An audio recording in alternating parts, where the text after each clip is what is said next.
Sometimes people skip Leviticus because it feels complicated, full of instructions, offerings, and rituals that seem distant from our world today. But hidden inside these ancient verses are life-changing spiritual truths. Truths about gratitude, purity, obedience, and living a life that God can bless. Leviticus chapter 7 may appear like a book of rules, but it's actually a guide to deeper relationship with God. Today, we're going to uncover 5 powerful and inspiring lessons that speak directly to your heart, your walk, and your faith. Let's begin. 1. A thankful heart opens the gates of heaven. Leviticus 7 begins with the instructions for the thanksgiving offering. This wasn't just a ritual, it was a reminder that gratitude is holy. God didn't need the offering. The people needed the gratitude. In our world, it's easy to complain about what we don't have and forget what God has already done. But this chapter teaches us that a thankful heart shifts everything.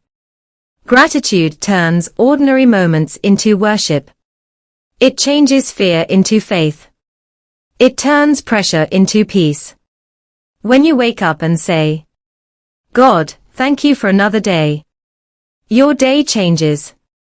When you say, "God, thank you for being with me even when I didn't feel you," your heart softens. Gratitude is a spiritual key that opens doors no human can close. A grateful heart sees miracles that a complaining heart will never notice. Leviticus 7 teaches us, don't wait for everything to be perfect before you give thanks. Give thanks, and you'll see God move in the imperfection. 2. Give God your best, not your leftovers. In this chapter, God gives very specific instructions about the offerings. The best portions were to be dedicated to Him. Why? Because what we give to God reflects how we value Him. God doesn't want what's left at the end of the day. The tired prayers, the rushed moments, the leftover energy. He deserves the first, the best, the highest honor. When you put God first, you're saying, "Lord, you are more valuable to me than anything else in my life." And God responds to that priority. When you give Him the first moments of your morning, He blesses the rest of your day. When you give Him the first part of your income, He blesses the rest of your finances. When you give Him the first place in your decisions, He fills your path with wisdom. Leviticus 7 is clear. God doesn't want casual worship, He wants committed hearts. And here's the truth. God can take your little offering, your small act of faith, your simple obedience, and multiply it into something powerful. Give Him your best, and watch Him give you what only heaven can. 3. Obedience unlocks peace. This chapter talks about the peace offering, and God gives detailed instructions about how it should be done. Every detail mattered.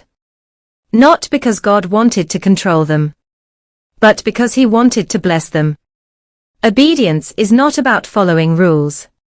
It's about walking in alignment with God's heart.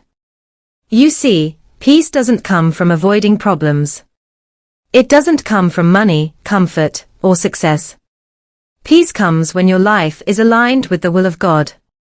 When you obey God, even in the small things, you begin to feel His peace in a deeper way. Peace in your mind. Peace in your spirit. Peace in your relationships. Peace in your destiny. Obedience becomes a pathway to peace. When God says forgive, it's not to burden you. It's to free you. When God says let go, it's not to hurt you. It's to heal you. When God says trust me, it's because He knows the way you cannot see.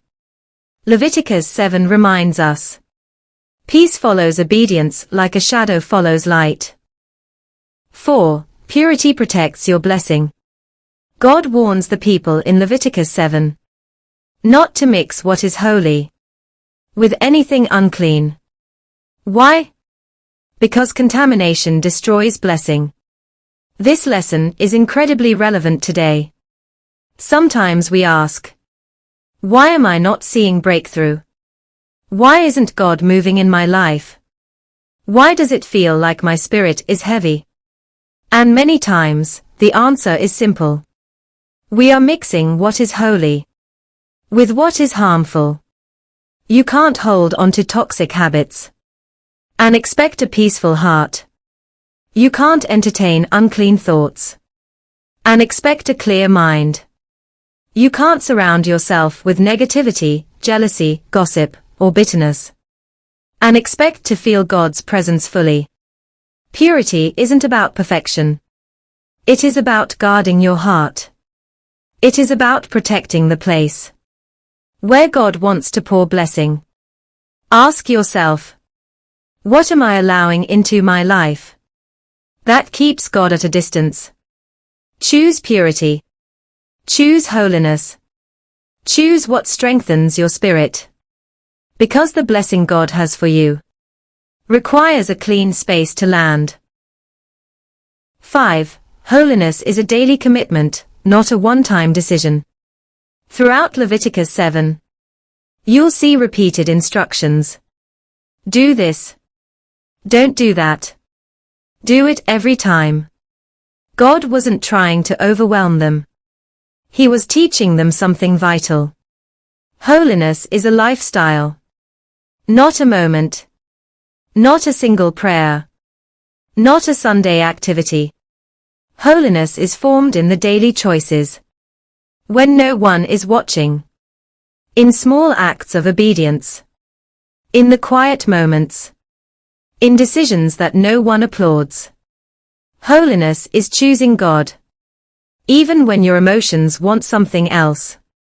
Holiness is saying, Lord, I want to live in a way that pleases you. Not just sometimes, but every day. This chapter teaches us that holy living leads to a holy life. It leads to joy, peace, strength, and purpose. God isn't looking for perfect people. He's looking for willing hearts. He's looking for people who say, I may fall, but I will get up again.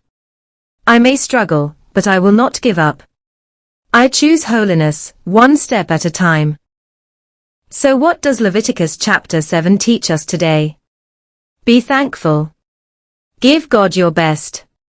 Walk in obedience. Protect your purity. Live a holy life daily. These are not ancient rituals. They are divine principles that unlock God's favor, God's presence, and God's blessing in your life today.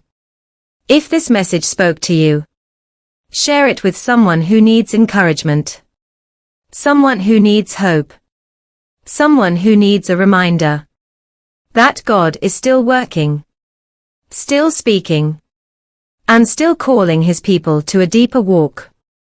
And remember, the God of Leviticus is the same God who walks with you today.